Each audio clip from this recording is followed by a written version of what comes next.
Hello and welcome to my Learn Speak Arabic channel. आज हम parts of speech जो हम नाउन पढ़ रहे हैं उसका चौथी क्वालिटी उसकी उठाएंगे। डेफिनेटनेस हो गई, उसके बाद जेंडर भी हो गया,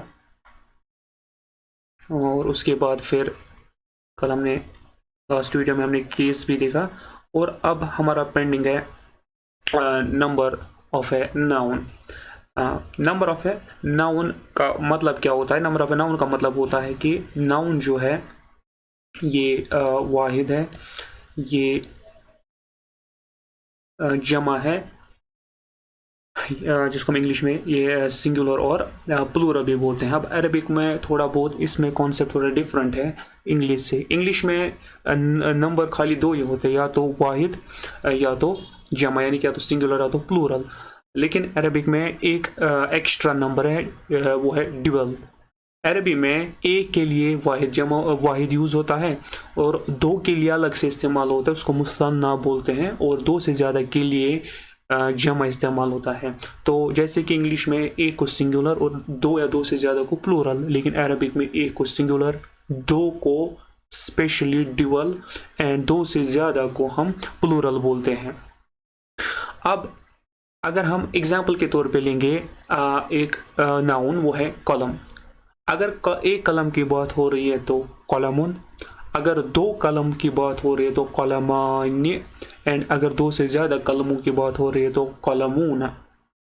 यहाँ पे कलमून। अच्छा, अगर अब इसी तरह हम अब अगर नाउन को, यानी कि कलम नाउन को हमें एज ए सब्जेक्ट यूज़ करना होगा तो ये सब्जेक्ट केस में आएगा।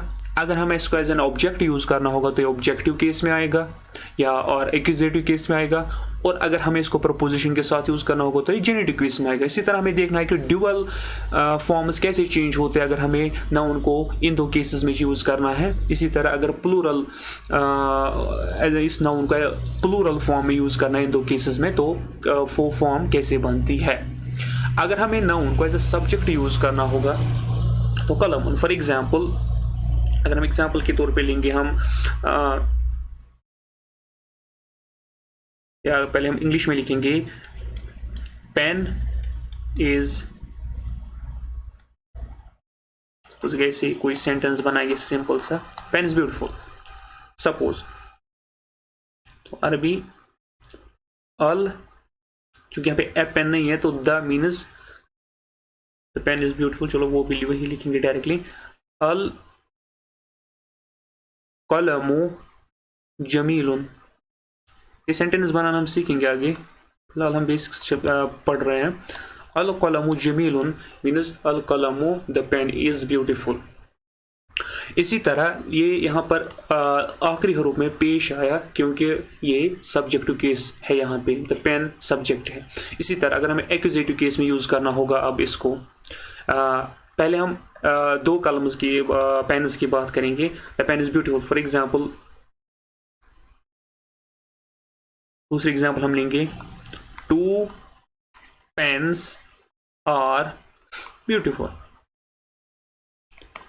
अगर हम ये बात करेंगे तो अल कलमानी, अल कलमानी, तो ये दूसरा वाला सब्जेक्टिव केस ही सब्जेक्ट के तौर पे यूज करना है, लेकिन दो के लिए कलमानी, अल कलमानी। और यहाँ पर इंपॉर्टेंट ये चीज़ ध्यान में रखनी है कि जो यहाँ पर कलमानी है, अल जोड़ के भी वो वही रहा, तो अल कलमानी, अल कलमानी, अल कलमानी। ये हम आगे पढ़ेंगे। ये जब सब्जेक्ट में चेंज आती है तो सिफत में भी चेंज आती है, हम आगे पढ़ेंगे। अगर सब्जेक्ट ड्यूअल के लिए यूज होता है तो फिर ये सिफा जो है ये भी दो के लिए इस्तेमाल, मतलब ये भी ड्यूअल में ही आता है, कलमानी जमीलानी। इसी तरह अगर हम दो से ज़्यादा पेन्स की बात करें तो पेन्स, उनको हम शॉर्ट में लिखेंगे पेन्स और ब्यूटीफुल, तो अरबिक बन जाएगा इसका प्लूरल अल कलमून, अल कलामून जमीलून, तो ये भी इसी तरह चेंज होता है, जमीलून। अब अगर हम इस कलम को ऑब्जेक्ट के तौर पे इस्तेमाल करेंगे, for example he hit a pen, suppose ऐसे ही हम एक सेंटेंस बनाएंगे, ही हिट ए पेन, क्योंकि मुझे पेन को एज ए ऑब्जेक्ट के तौर पे यूज करना है। अगर हम अरबी इसके लिखेंगे तो अब जो पेन है ये एक्यूजेटिव केस में आएगा। अगर सिंगुलर के लिए यूज करना है तो कलमन, अगर ड्यूअल के लिए तो कलमाइन, अगर प्लूरल के लिए तो कलमीन। फॉर एग्जाम्पल दरबा, दरबा मीन्स ही स्ट्राइकड और ही हिट। दरबा एक, कॉला कॉलामन ही हिट ए पेन, तो ये एज ए सब्जेक्ट ऑब्जेक्ट के तौर पे आया तो एक्यूजेटिव केस। इसी तरह अगर हमें दो के लिए इस्तेमाल करना होगा तो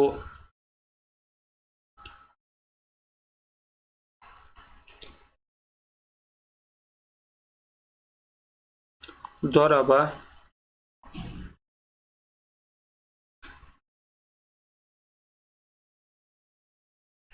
दरबा कलमाइनी, दरबा कलमाइनी।